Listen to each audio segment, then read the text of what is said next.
Now we're going to look at what is happening with the U.S. consumer. How are things going a little bit differently? Where are things moving overall? And we just want to look at, because I know that Mr. Skilling, for those that follow him or her on Twitter, has been joking about having to go back and, what the HR looks like, what are the requirements. And I thought this was an interesting thing because just over 1/3 of respondents expect that 40% or more of their employees will work primarily remotely 12 months post-pandemic.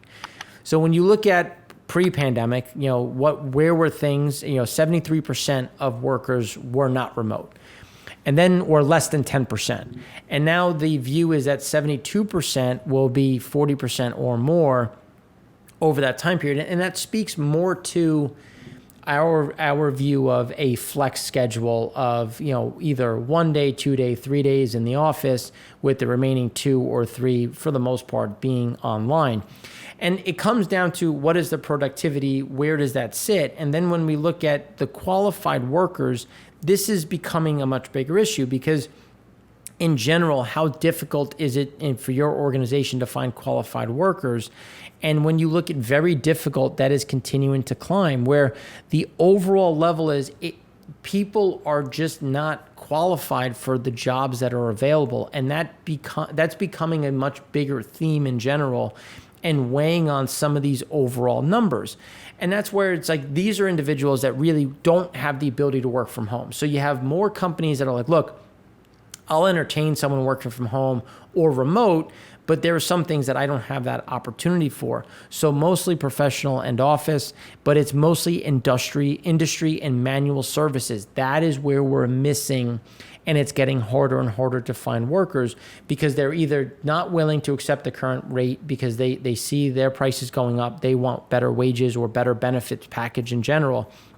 And this is weighing in on how quickly are we going to get normal employment levels? Like does it make sense for the Fed to continue to push $120 billion a month into the market? Like we're clearly not generating what we need to generate. And so why are we doing it? Because we're just throwing additional money. The GDP is expected to be at 7%. We're expected to be, every metric is like, oh, the economy's great, everything's booming, people are traveling, but yet you're pushing $120 billion into the market. People can't find anyone to work. So where's the disconnect? What is the bigger issue? Are the metrics wrong? Should we go through them differently? And those are things that we're going to talk about in this segment and then others. So before the pandemic, almost half of organizations were not willing to hire full-time employees who work predominantly remotely. But now 87% are willing to hire remote employees in some form. And this is something that, again, that is becoming more common because you were forced to accept it.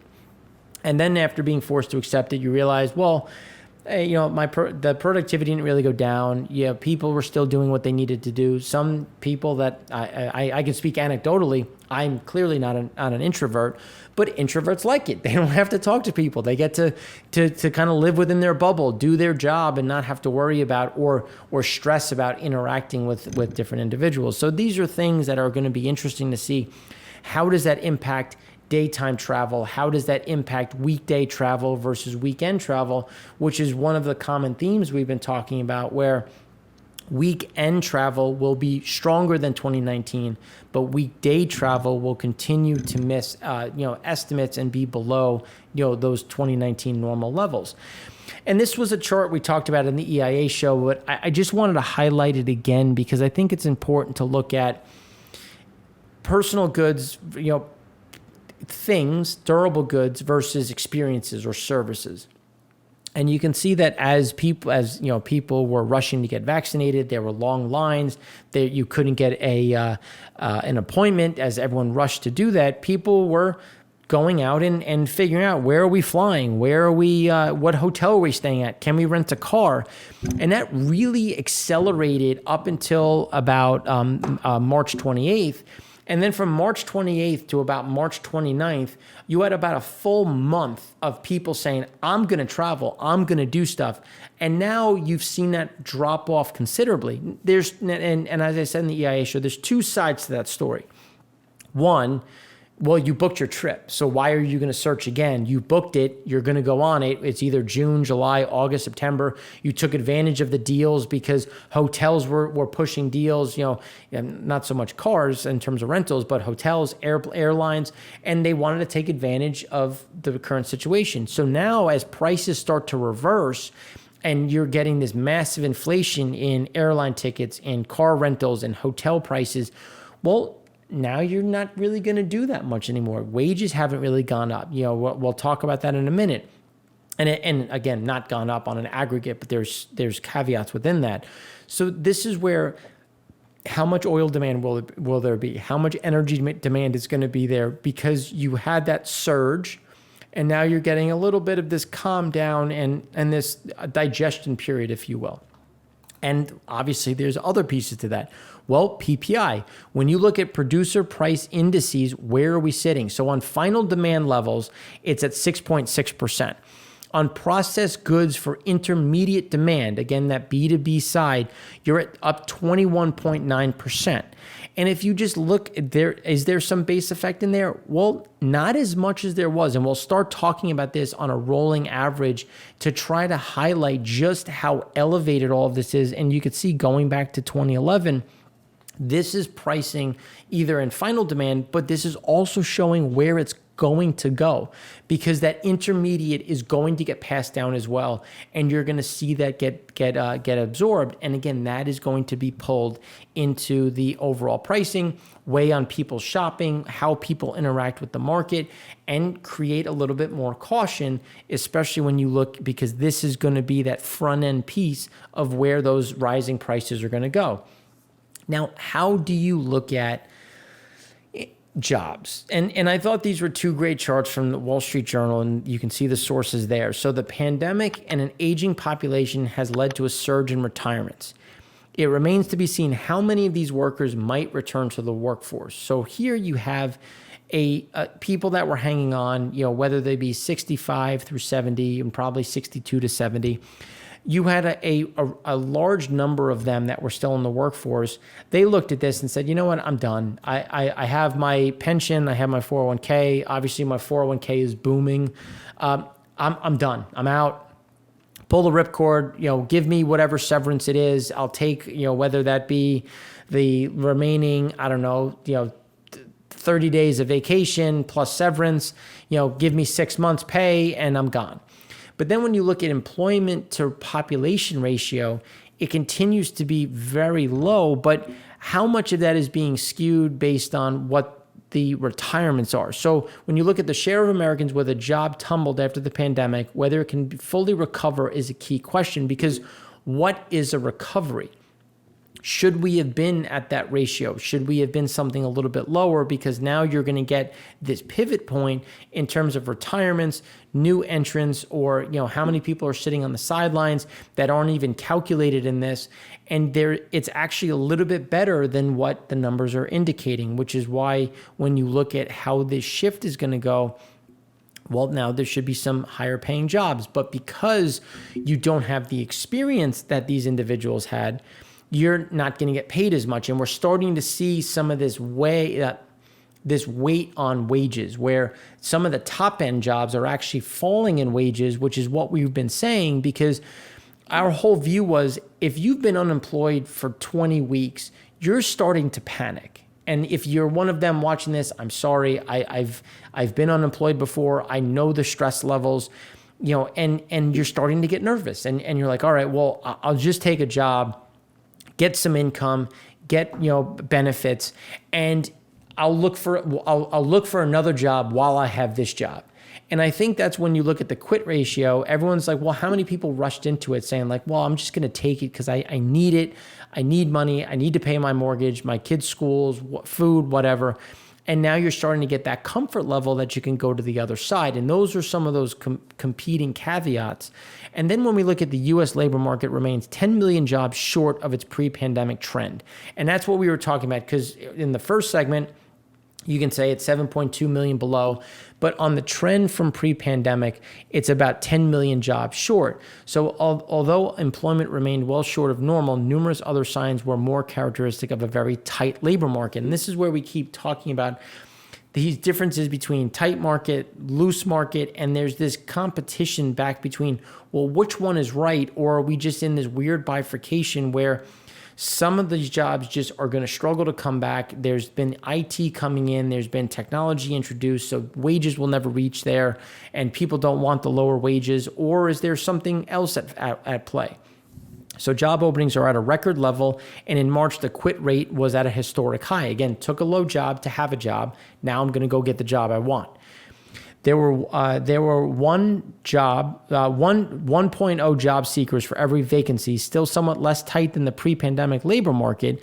But in addition, wages for production and non-supervisory workers rose 0.5% in May, an increase that likely understates the true increase in wages. Now, we'll talk about this more in a minute. Because of the addition of lower wage workers in sectors like leisure and hospitality, that's drawn some things down, but now we're starting to see some of that top level also come underweight. Holding the industry composition constant, wages grew by 0.6% or 7.2% at an annual rate. But we're seeing that being skewed because some of the lower end are being paid to come back, but the top end or the middle high income earners are really starting to come under pressure. So now while all of this is happening, we have core U.S. inflation at about 4.3% based on final numbers. Here you can see that we are a massive outlier versus where the 10-year U.S. bond yield should be. If we're expected to grow at 7 to 10%, depending on whose estimates you're using, we have inflation at over 4%, and we have rates at sub 2%. That is something that, and for anyone watching, because we're filming this on Wednesday, for anyone watching, that is quickly changing as the market is reacting to the most recent FOMC release. So now when we look at U.S. wage share and GDP, now, even though we've had some recovery at this point, you have to look at the 10-year averages percent of nominal GDP. So this was an interesting chart because U.S. wage share in GDP has been on a 40-year decline, where U.S. compensation of employees versus corporate profits. So we've seen that degradation of corporate profit sharing. And this is where even if we have this big turn higher, there's still a steep shortfall between where things could go. And the inequality rose as labor share and income declined. And that's where we continue to see these pressure points that have been mounting. Now you can see it's starting to turn at the bottom, which we talked about before. But it's happening at the lowest income bracket. So even though it's turning, it's still not going to be this massive bump up.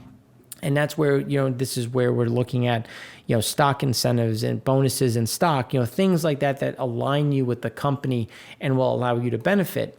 Now, when we look at the Atlanta Fed wage growth tracker, this is where you can see that this rollover. So wages not heating up per Atlanta Fed wage tracker, which fell in May to its lowest since early 2018. Bottom quartile wage growth has held up fairly well, as we've been saying, while the top quartile has slid. Now the top quartile continues to fall, and this is the overall problem, because if you think about who are the big spenders in the economy, it's at the top quartile.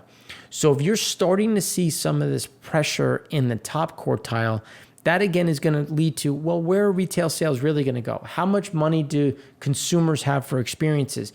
Well, is there going to be one big vacation and then they're going to cool it off, to reward the family for not killing each other during COVID, but living together so closely for so long?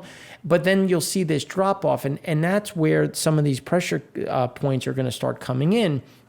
Not to mention that net worth has declined since 1989 because medium incomes, as we said earlier, have gone nowhere. And that's because even though it's just incomes haven't matched inflation. I mean, I can speak from personal experience. I've worked at places that are eat what you kill, so you don't get an inflation adjusted increase. But even when you did, people were getting 1.5%.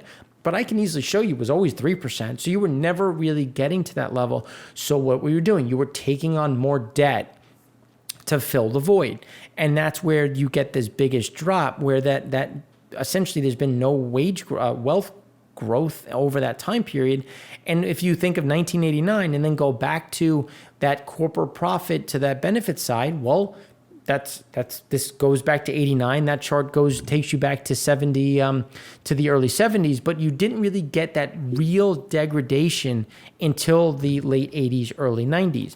And the reason why this matters is because prices are going to keep going up. And the reason why prices are going to keep going up is because inventories are still so low on a historical level. So when we look at total business, so inventories to sales ratio is at the lowest level it's been all the way through at this point in time.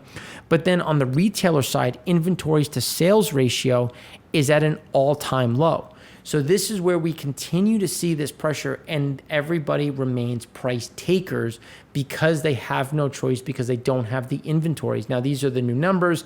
As you can see, they made new lows, which is not what you want. You want them to start turning back up. But the pressures that we talked about in segment one, when we were talking about China and the issues on shipping, continue to reverberate through the system. So then when we look at U.S. import prices, so U.S. import index was well over expectations. When you look at May, import prices rose 1.1% month over month. Again, not base effect, month over month. After rising 0.8% in the prior month, import prices forecast range of 0.2% to 1.8%, medium estimate of 0.8, well above estimates. Import prices, now you can factor in some of this, some of the base effect. Import prices rose 11.3% year over year. Import prices ex food rose 6% in May. Import prices ex petroleum 0.9. Import prices ex fuels 0.9 after rising. So you can see that steady trend higher. Everything is coming up, and this is what we've been saying, where if we go to Asia and we look at PPI, we look at their export prices, we look at freight rates, we look at shipments, then we come to the U.S. Well, what are we importing before we're even factoring in getting it onto a train, onto a barge, onto a truck to come to our factory, that where we have to then do something, we have to pay our employees, increasing wages, and then you get to the consumer. Again, all of these pressures continue to point to something higher. And then when we look at export prices, rose 2.2% month over month. Again, not base effect. After rising 1.1% in April, export prices rose 17.4% year over year in May. There's some of your base effect. Export prices ex agriculture was 1.7% month over month after rising 1.2% in April. Again, month over month, not base effect. This is why we keep talking about, because when people blame 2020, let's look at the rolling 3-month average, 6-month average, month over month. It doesn't add up, and that's why the moves are going to continue. They will very much continue to be aggressive, just given the sheer weight that remains within the system.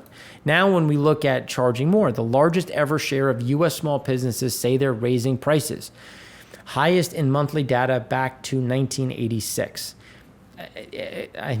Yes, yes. This is what it is. People are going to try to push down prices until the market rejects prices, and there are evidence that that is already happening.